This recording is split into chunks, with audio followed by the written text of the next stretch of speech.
কলকাতা থেকে আমার কলেজের 3 জন সহপাঠী বন্ধু এসেছিল আমাদের গাঁয়ে বেড়াতে। তাদের নিয়েই আমি সেদিন বিকেলে গিয়েছিলাম গাঁ ছাড়িয়ে মাইল 1.5 দূরে ময়ূরাক্ষী নদীর তীরে। ওখানকার ময়ূরাক্ষীর 2 তীরের শোভা বড়ই নয়ন মুগ্ধকর। ভেবেছিলাম সন্ধ্যের কোল অবধি নদীর ধারে বসে গল্পগুজব করে তারপর বাড়ি ফিরব। অন্ধকারে মাঠের মধ্যে আসতে পথে সাপখোপের সম্মুখীন হতে পারি এই ভয়ে বাবার 5 সেলের টর্চটা সঙ্গে এনেছিলাম। গরমকাল, 6:30তেও তখন অনেক বেলা, প্রায় 6:30 হবে তখন। আমরা 4 জনে কবিগুরুর একটা গান নিয়ে আলোচনা করছি। আলোচনায় আমরা এতই মশগুল ছিলাম যে পশ্চিম দিক থেকে কালো মেঘ উঠে তখন যে প্রায় অর্ধেকটা আকাশ ঢেকে ফেলেছে খেয়ালই হয়নি। হঠাৎ ঝড় উঠতে খেয়াল হলো। আমরা ধর্মর করে উঠে পড়ে একরকম ছুটতে ছুটতেই বাড়ির পথে হাঁটা দিলাম। আমি জানি এই 1.5 মাইল পথের মধ্যে কোনো ঘর বাড়ি নেই, অর্থাৎ বৃষ্টির হাত থেকে শরীর বাঁচাবার মতো কোনো আশ্রয় নেই।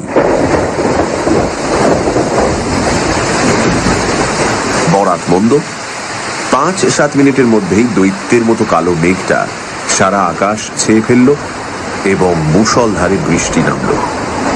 সেই সঙ্গে ঝড়ের সে কি বেগ!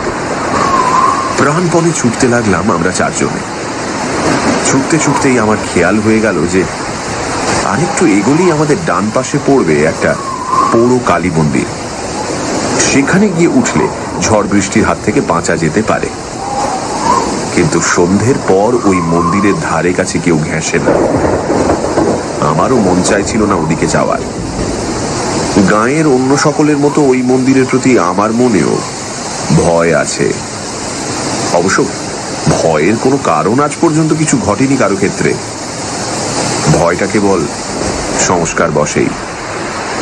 তবু আমি যদি একা থাকতাম তাহলে হয়তো একা থাকার জন্যই ওই মন্দিরে যেতে ভয় পেতাম। কিন্তু আমরা রয়েছি 4 জন, সঙ্গে 5 সেলের টর্চ। অযথা ভয় পাওয়ার কোনো কথাই নয়। তাই মনে সাহস পেয়ে আমি বন্ধুদের নিয়ে ভিজে গোবর হয়ে ওই পোড়ো মন্দিরটার চাতালে গিয়ে উঠলাম। বেশ বড়সড় মন্দির।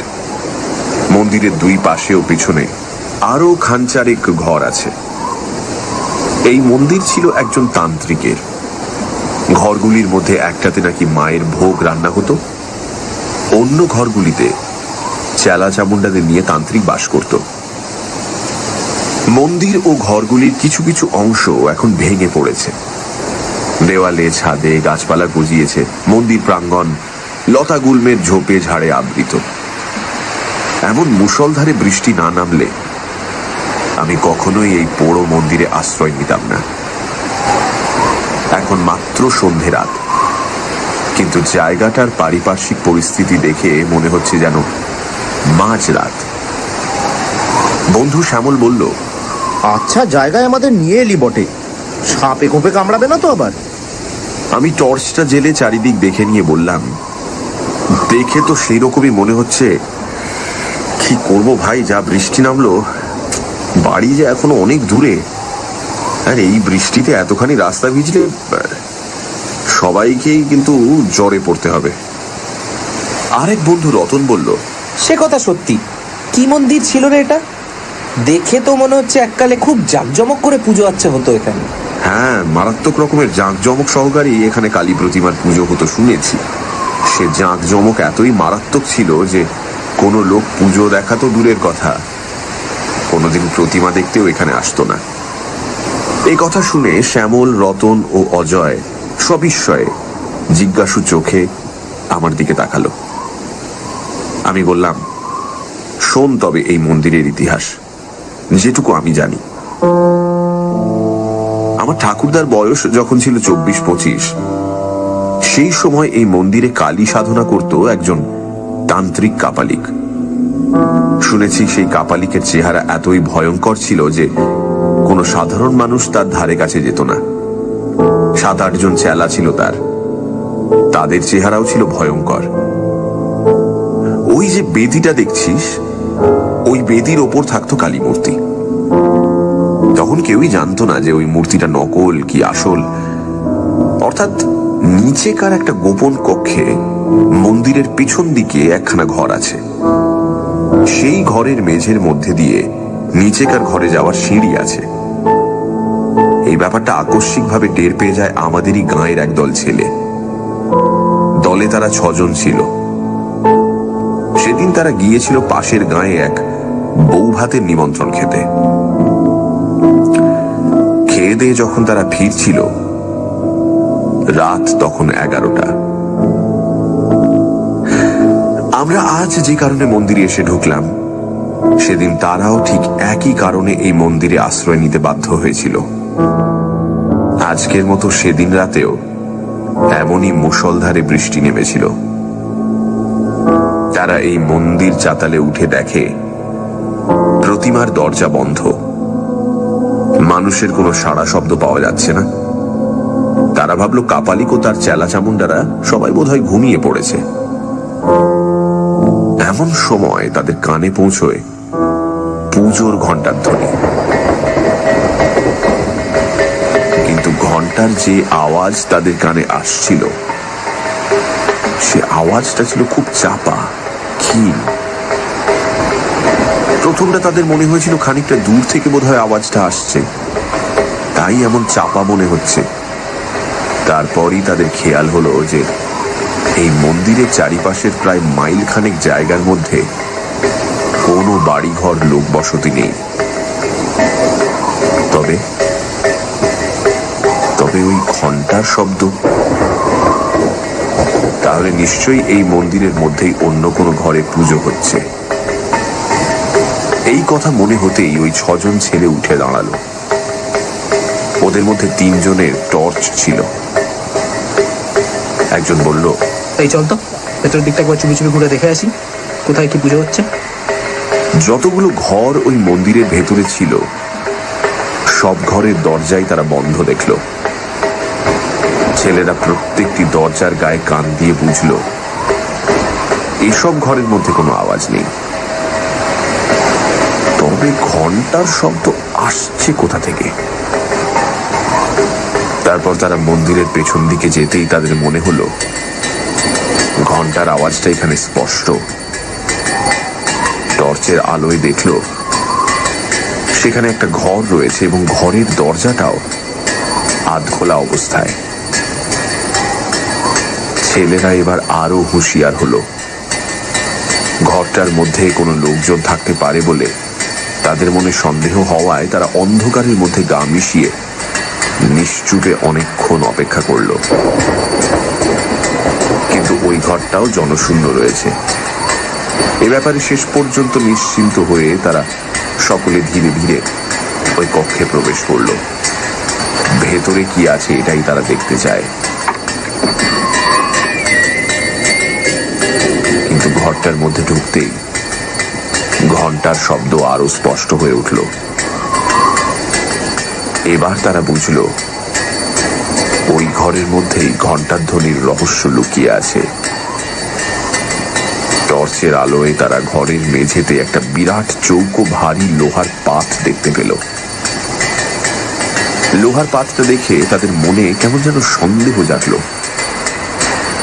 খুব সন্তর্পণে পাতটার দিকে এগিয়ে একজন সেটা টেনে সরাবার চেষ্টা করল, কিন্তু সেটা এত ভারী একজনের পক্ষে টেনে সরানো সম্ভব নয়। তখন তারা করলো কি, 4 জনে ধরে সেটাকে এমন সাবধানে টানতে লাগলো যাতে কোনো রকম শব্দ না হয়। খানিকটা টানতেই একটা গর্তের মুখ তারা দেখতে পেল এবং সেই ঘন্টার শব্দ একেবারে স্পষ্ট হয়ে উঠল। বুঝল এই ঘরের নিচেকার কোনো চোরা কুঠুরিতে ঘন্টা বাজছে এবং সেই ঘরে যাওয়ার এটাই হলো গুপ্তদ্বার। ছেলেরা রহস্যের গন্ধ পেল। এমন গুপ্ত কক্ষে পুজো আচ্চা করার কারণ কি? নিগূঢ় কারণে নিশ্চয়ই কিছু একটা আছে, এবং সে কারণ জানবার জন্য তাদের সকলকার ডান পিঠে মন আনচান করে উঠল। তারা সেই লোহার পাতটাকে আরো খানিকটা সরিয়ে গুপ্ত দ্বার সম্পূর্ণ উন্মুক্ত করে ফেলল। তাদের নজরে পড়ল কয়েক ধাপ সিঁড়ি সোজা নিচের দিকে নেমে গিয়ে ডান দিকে বেঁকে গেছে। গুপ্তকক্ষে যে আলো জ্বলছে তারই আলোয় আলোকিত হয়ে আছে সিঁড়ির বাঁকের মুখটা, ফলে সমস্ত সিঁড়িটাই মোটামুটি ভাবে দেখতে পাওয়া যাচ্ছে। অতঃপর ছেলেরা মুহূর্তকালের জন্য একবার চুপি চুপি যুক্তি করে স্থির করে নিল যে তারা নিঃশব্দে সিঁড়ি বেয়ে খানিকটা নিচে নেমে দেখে আসবে কি ধরনের পুজো ওখানে হচ্ছে, যে পুজোর জন্য এত গোপনীয়তার প্রয়োজন। সিঁড়ির সেই বাঁক অবধি নেমে ছেলেরা সন্তর্পণের ডান দিকে দৃষ্টিপাত করে যা দেখতে পেল তাতে তারা ভয়ে বিস্ময়ে একেবারে হতভম্ব হয়ে গেল। তারা দেখল দরজা জানলাবিহীন মাঝারি আকারের একখানা ঘর। ঘরখানার একপাশে হাত তিনেক লম্বা এক কালী প্রতিমার সামনে একজন ভয়ঙ্কর দর্শন তান্ত্রিক কাপালিক পুজোয় মগ্ন। তার আশেপাশে কয়েকজন চেলা চামুন্ডা দাঁড়িয়ে রয়েছে। তাদের মধ্যে দুজন একটি 10-12 বছরের বালককে ধরে আছে, আর একজনের হাতে রয়েছে একটি তীক্ষ্ণ ধার খড়গ। এছাড়া ঘরখানার একটি কোণে জড়ো করা ছিল কয়েকটি সুতীক্ষ্ণ বর্ষা এবং আরো গোটা চারেক খড়গ। ছেলেরা বুঝল এই মন্দিরের আসল পুজো এখানেই হয় এবং নরবলি পর্যন্ত হয়ে থাকে। ইতিমধ্যে কাপালিক পুজো শেষ করে আসন ছেড়ে উঠে দাঁড়ালো এবং ঘাতকের দিকে চেয়ে ইশারায় বলির নির্দেশ দিল। ইশারা পেয়ে ঘাতক খাঁড়াটাকে শক্ত করে বাগিয়ে ধরল, আর সেই চেলা দুজন বালকটিকে নিয়ে এগিয়ে গেল প্রতিমার সামনে। এর পরের অমানসিক মর্মান্তিক দৃশ্যটি দেখবার জন্য গাঁয়ের সেই ছেলেরা আর সেখানে অপেক্ষা করেনি। কোন সুস্থ মানুষের পক্ষেই এই দৃশ্য দাঁড়িয়ে দেখা সম্ভব নয়। ওই অসহায় বালকটিকে বাঁচাবার জন্য সে সময় ছেলেগুলোর মনে প্রচন্ড একটা উত্তেজনা জেগে উঠেছিল বটে, কিন্তু তারা বুঝেছিল যে বাধা দিতে গেলে ওই সশস্ত্র দুর্ধর্ষ কাপালিকগণের হাতে তাদের মৃত্যুবরণ করতেই হবে। তাই তারা আবার চুপি চুপি ওপরে উঠে এসে লোহার পাতটা আগেকার মতোই চাপা দিয়ে রেখে গাঁয়ে ফিরে গিয়েছিল। কিন্তু ওই হিংস্র নরঘাতক কাপালিকদের কথা তারা ভুলতে পারল না। ওই কাপালিকরা এর আগে কত যে শিশু হত্যা নরহত্যা করেছে তার হয়তো ইয়ত্তা নেই, তবে ওইসব বলি ওরা ছেলে চুরি যাওয়ার অপবাদের জন্য আশেপাশে গাঁ থেকে জোগাড় করত না। তা যদি করত তাহলে আমাদের গাঁয়ের মধ্যে ভীষণ একটা হইচই পড়ে যেত, কিন্তু সেরকম কিছু শোনা যায়নি কোনোদিন। তার মানে ওরা নিশ্চয়ই কোনো দূর দেশ থেকেই বলি জোগাড় করত।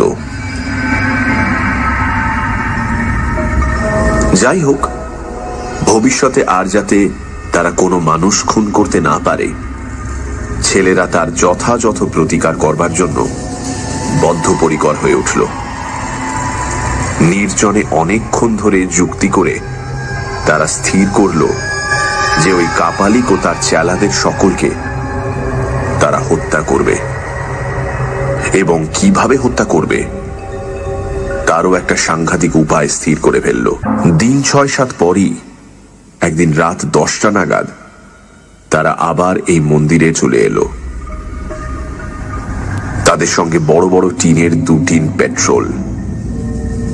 এসব ব্যাপার তখনও পর্যন্ত তারা গাঁয়ের কোনো লোককেই জানায়নি। জানিয়েছিল কাপালিকদের হত্যা করার পরে। মন্দিরের কাছে বড় একটা ঝোপের আড়ালে লুকিয়ে অনেকক্ষণ পর্যন্ত তারা মন্দিরটার দিকে তীক্ষ্ণ দৃষ্টি রেখেও কোনো জনমনীষীর সাড়া পেল না। তখন তারা নিঃশব্দে মন্দিরের চাতালে গিয়ে উঠল। তারপর পিছন দিকের সেই ঘরখানার কাছে যেতেই তাদের কানে ঘন্টার চাপা আওয়াজ ভেসে এলো।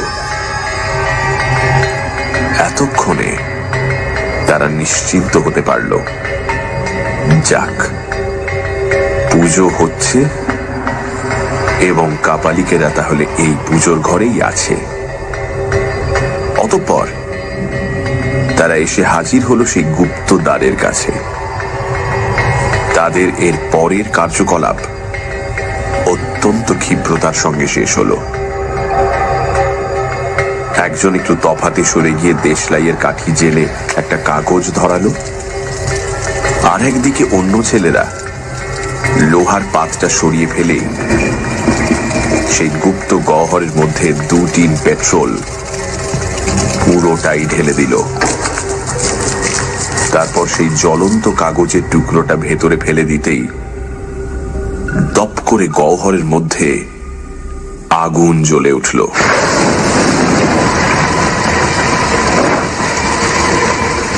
এবং সঙ্গে সঙ্গে গুপ্ত কক্ষের দরজাটাও তারা আবার বন্ধ করে দিল সেই লোহার পাতটা দিয়ে।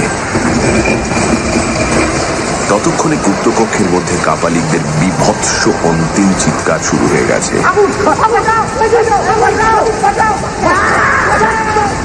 কিন্তু সেই চিৎকার অতি অল্পকালের মধ্যেই থেমে গেল। প্রচন্ড নিস্তব্ধতা নেমে এলো। তারপর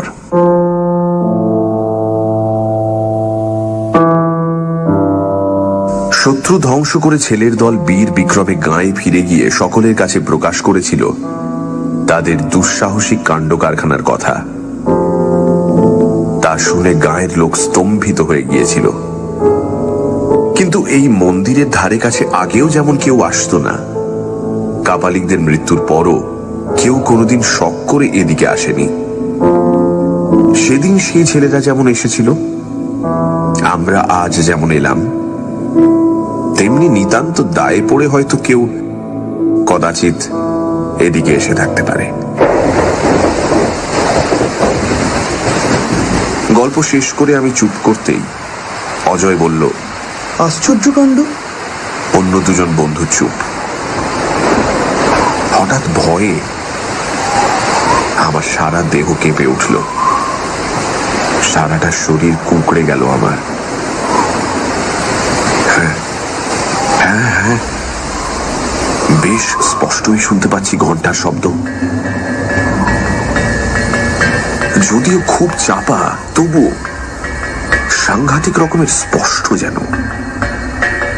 সেই বহুকাল আগেও যেমন ছিল, এখনো তেমনি এই মন্দিরের চারিপাশে প্রায় মাইল খানেক জায়গার মধ্যে কোনো ঘর বাড়ি নেই। তবে তবে কোত্থেকে আসছে এই ঘন্টার শব্দ?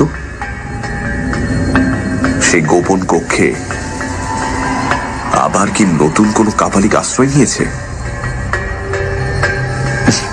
না, মন্দিরের যা পুরো অবস্থা, তাতে নিঃসন্দেহে বলা যায় এখানে কোনো লোক বাস করে না। মন্দিরের সর্বত্র ধুলো, বালি, শুকনো পাতা, কাঠি কুটিতে ভর্তি। দেওয়ালের ফাটলে ফাটলে গাছপালা জন্মেছে। লোক বাস করলে মন্দির চাতালে এমন 1 ইঞ্চি পুরো ধুলোবালিও জমে থাকতো না, শুকনো কাঠি কুটিও পড়ে থাকতো না। তবে তবে এই ঘন্টার আওয়াজ আসছে কোথা থেকে? এই মন্দিরের মধ্যে থেকেই আসছে। তাছাড়া আবার কোথা থেকে আসবে? শ্যামল, অজয় আর রতন, এদের কানেও পৌঁছেছে ঘন্টার শব্দ। অজয় 2 ভুরু কুঁচকে সন্দিগ্ধ কণ্ঠে বলল, ঘন্টার আওয়াজ আসছে না? আমি বললাম, সেই অন্ধকারের মধ্যেও দেখতে পেলাম অপর বন্ধু জল জলের চোখে আমার মুখের দিকে তাকিয়ে আছে। অজয় হচ্ছে 1 নম্বরের ডান পিঠে ছেলে, অত্যন্ত সাহসী।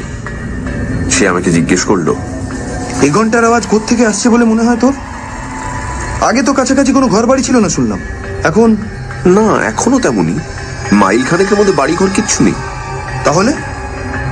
কিছুক্ষণ ভাবলো অজয়, তারপর আবার বলল, তাহলে কি আবার কেউ সেই ঘরে ঠাকুর প্রতিষ্ঠা করে পুজো করছে? অবশ্য দেখে শুনে তো মনে হচ্ছে না 20 বছরের মধ্যে এখানে কোনো লোক বাস করেছে বলে। যাই হোক, ব্যাপারটা না দেখে ছাড়ছি না। আওয়াজ শুনে তো মনে হচ্ছে এই মন্দিরের মধ্যে থেকেই আওয়াজটা আসছে। চল তো সেই ঘরটার মধ্যে নিয়ে চল তো আমাকে, যে ঘরটায় বলেছিলি লোহার পাতে ঢাকা গুপ্ত পথ আছে। সে ঘর তো আমি জানি না, তবে শুনেছি পেছন দিকে। চল দেখি। আমার সেদিকে যাওয়ার মোটেই ইচ্ছে ছিল না, কিন্তু পাশের শহরের বন্ধুদের কাছে আমি ভীরু কাপুরুষ প্রতিপন্ন হই, সেই ভয়তেই আমাকে ওদের নিয়ে যেতে হলো। মন্দিরের পিছন দিকে পৌঁছতেই ঘন্টার আওয়াজটা আরো খানিকটা স্পষ্ট হলো। ভয়ে থরথরিয়ে কেঁপে উঠলাম আমি। কাঁপা কাঁপা গলায় বললাম, হ্যাঁ, সেই ঘরেতেই ঘন্টা বাজছে, কোনো ভুল নেই। আবার কারা এলো? আমি যে একটু ভয় পেয়েছি, অজয় বোধহয় তার টের পেল। কি রে বিপিন, তুই কি ভয় পাচ্ছিস? না না, ভয় পাবো কেন? তবে তবে ভাবছি কোনো নরবলি টরবলি হচ্ছে না তো। দেখা যাক না কি হচ্ছে। আমি বুঝতে পারলাম রতন বা শ্যামলেরও এসব ব্যাপারে উৎসাহের অভাব রয়েছে। ওরা দুজনও কেমন যেন মিয়ে রয়েছে। আমার মতোই অবস্থা আর কি। ভীতু কাপুরুষ প্রতিপন্ন হতে চায় না বলেই নিরুত্তরে এগিয়ে চলেছে। অজয় আমার কাছ থেকে আগেই টর্চটা নিয়েছিল। টর্চের আলোয় দুই পাশ দেখতে দেখতে সে এগিয়ে চলেছিল। যে কটা ঘর দেখলাম, কোনো ঘরেরই দরজা জানলা নেই। সব উইয়ে নষ্ট করেছে আর ভেঙে চুরে পড়েছে। চারিদিকে ধুলোবালি, নোংরা। এখানে কোনো লোকের যাওয়া আসা থাকলে এই পুরো ধুলোর উপর পায়ের দাগ নিশ্চয়ই থাকতো, কিন্তু না, কোনো পায়ের দাগ নেই। এমনকি কোনো জন্তু জানোয়ারেরও পর্যন্ত না। শুধু আমরাই কজন সুস্পষ্ট পদচিহ্ন ফেলে এগিয়ে চলেছি। অসম্ভব, এখানে কোনো মানুষ থাকতেই পারে না। কথাটা আচমকা বলল অজয়। তবে আমি আর শ্যামল দুজনেই একই সঙ্গে প্রশ্ন করে বললাম, তবেটা যে কি সেটাই তো জানতে যাচ্ছি। আমরা সেই ঘরটার মধ্যে এসে হাজির হলাম। মুখে চোখে মাকড়সার জালের স্পর্শ পাওয়া গেল। এই ঘরের লোকের যাওয়া আসা থাকলে কি এমন মাকড়সার জাল ছড়িয়ে থাকতো? এবার উজ্জ্বল টর্চের আলোয় মেঝের দিকে তাকিয়ে দেখতে পেলাম একটা বিরাট মরচে ধরা লোহার পাত পড়ে রয়েছে। ঘরের মেঝে ও লোহার পাতটার উপর 1 ইঞ্চি পুরু ধুলোর আস্তরণ জমে রয়েছে। এখানে ঘন্টার শব্দ আরো স্পষ্ট। এক টানা ঘন্টা বেজে চলেছে। মনে হচ্ছে যেন আরতি হচ্ছে। আমরা প্রত্যেকেই উপলব্ধি করতে পারলাম যে এই ঘরের নিচে থেকেই ঘন্টার আওয়াজ আসছে। যেখানে লোকজনের কোনো অস্তিত্ব নেই, সেখানে ঘন্টা বাজে কি করে? এই কি অলৌকিক কাণ্ড! আমার গায়ের লোম খাড়া হয়ে উঠল। ভীষণ একটা বিপদের ইঙ্গিত পাচ্ছি যেন।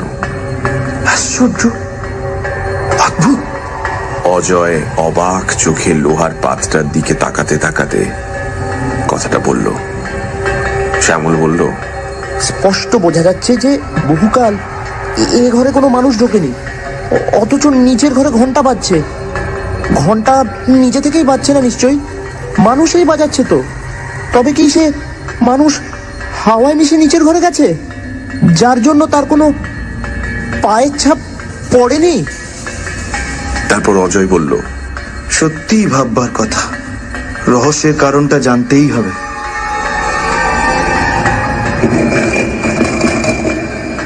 এবার আমরা সকলে মিলে লোহাটা টেনে সরাতেই গুপ্ত পথ নজরে পড়ল, আর সেই সঙ্গে ঘন্টার আওয়াজটাও একেবারে কানের কাছে এগিয়ে এলো। কিন্তু কি অন্ধকার গর্তটা! সিঁড়ির একটা ধাপও নজরে পড়ছে না। নিচেকার ঘরে নিশ্চয়ই কোনো আলো জ্বলছে না।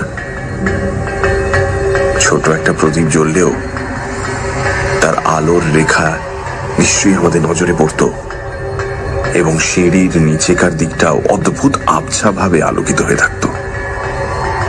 তবে কি অন্ধকারে বসেই পুজো করছে? এ কি অস্বাভাবিক ব্যাপার! অজয় চুপি চুপি বলল, এই শোন, আমার পিছু পিছু আয় তোরা, খুব সাবধানে নামবি, টর্চ চালবো না, কোন রকম শব্দ টব্দ যেন না হয়।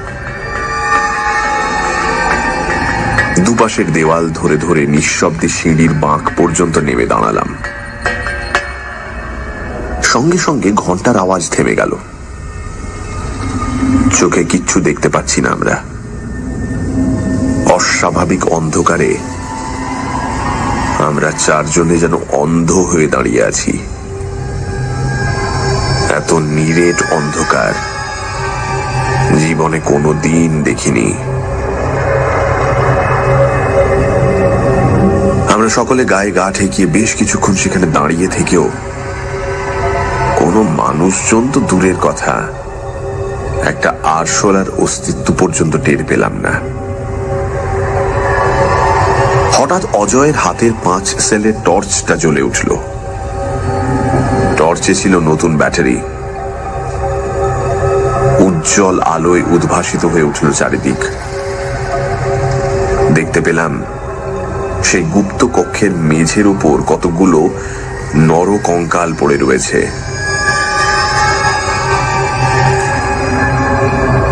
প্রতিমা যেখানে ছিল সেখানে পোড়ো প্রতিমারও কিছু অংশ খাড়া হয়ে দাঁড়িয়ে রয়েছে।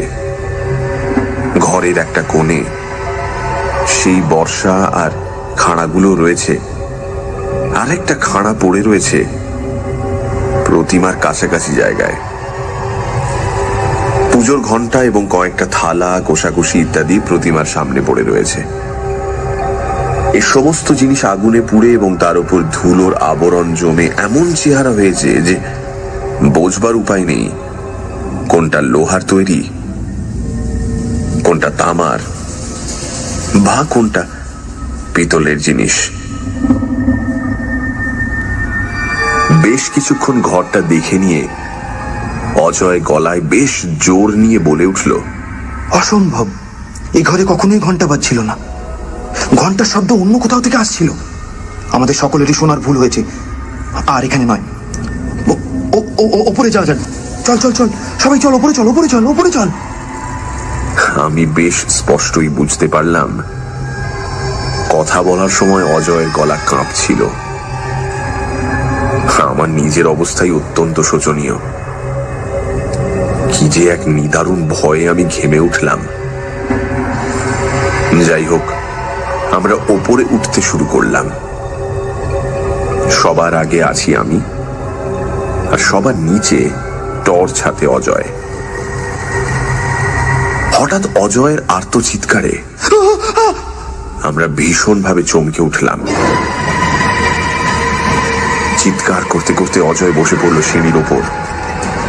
তার হাত থেকে টর্চটা খসে পড়েই নিভে গেল। অজয়ের চিৎকার শুনলাম, কে আপনি? আমাকে ছেড়ে দিন, আমাকে ছেড়ে দিন, কে আপনি? কে? তোরা আমাকে বাঁচা, বাঁচা, বাঁচা, বাঁচা।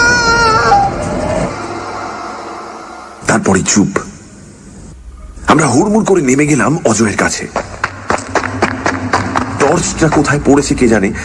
আমরা তো সেই অন্ধকারের মধ্যেই অজয়কে ধরাধরি করে কোনো রকমে নিয়ে এলাম ওপরে। অজয়, অজয়, হ্যাঁ অজয়, অজয়।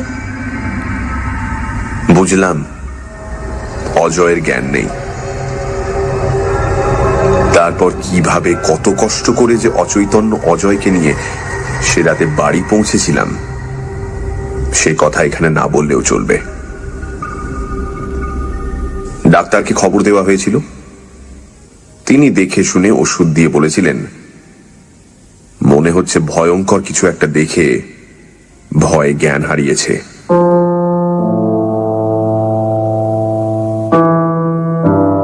ডাক্তারের কথা সত্য প্রমাণিত হলো অজয়ের জ্ঞান ফেরার পর তার মুখ থেকে সব কথা শুনে।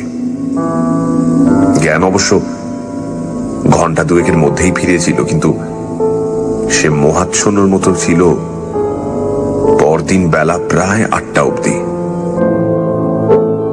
বেলা 10টা নাগাদ তাকে বেশ খানিকটা সুস্থ মনে হতে আমরা গত রাতের ঘটনাটার কথা তার কাছে জানতে চেয়েছিলাম। উত্তরে সে বলেছিল তার মনে হয়েছিল একজন ভীষণ দর্শন কাপালিক এক হাতে তাকে চেপে ধরে অন্য হাতে ধারালো খাঁড়া তুলে তার গলায় একটা কোপ বসিয়ে দিয়েছিল। তাই অমন ভাবে সে চিৎকার করে উঠেছিল। তার মুখে এ কথা শুনে তখনই গাঁয়ের প্রায় 20-25 জন যুবক সেই পোড়ো মন্দিরের উদ্দেশ্যে রওনা হয়ে পড়ল। শ্যামল, রতন আর আমি আগে আগে চললাম। সকলের মনেই সেই ঘরটা দেখার তীব্র আগ্রহ। দিনের বেলা বেশ ভালোভাবেই দেখাশোনা যাবে।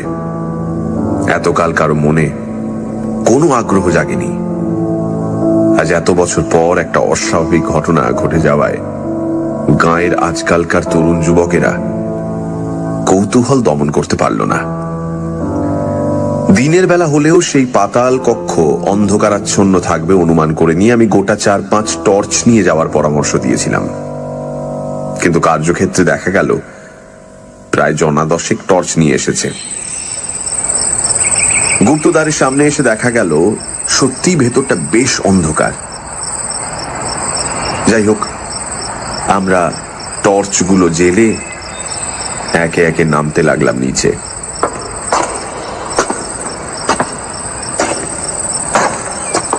সিঁড়ির শেষ প্রান্তে নেমে আমার গতকালের টর্চটা পেয়ে গেলাম। কিন্তু এ কি, এখানে একটা নরকঙ্কাল এলো কি করে? দেখে শিউরে উঠলাম।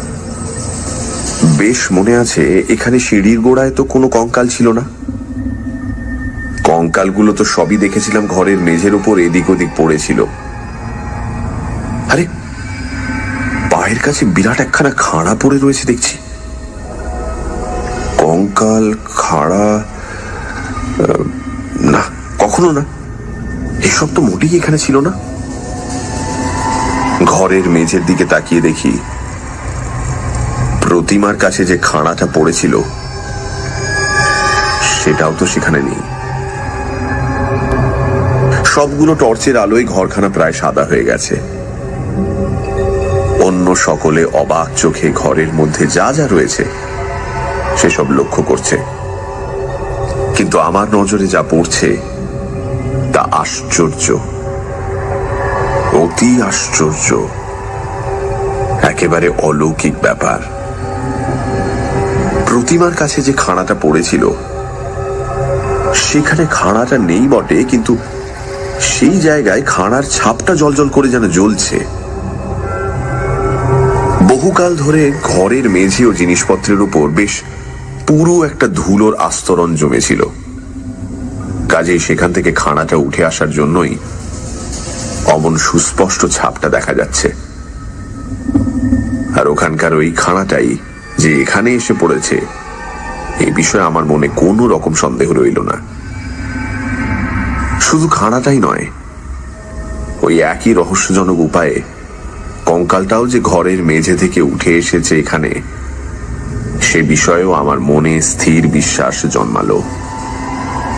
কিন্তু এই অলৌকিক কাণ্ড কারখানার মূলে কোন অলৌকিক রহস্য যে অন্তর্নিহিত রয়েছে তার মীমাংসায় পৌঁছানোর মতো বুদ্ধিবৃত্তি আমার অন্তত নেই। অত লোকজনের মধ্যে থেকেও কি যেন একটা দারুণ ভয়ে আমার সারা দেহ শক্ত কাঠ হয়ে গেল।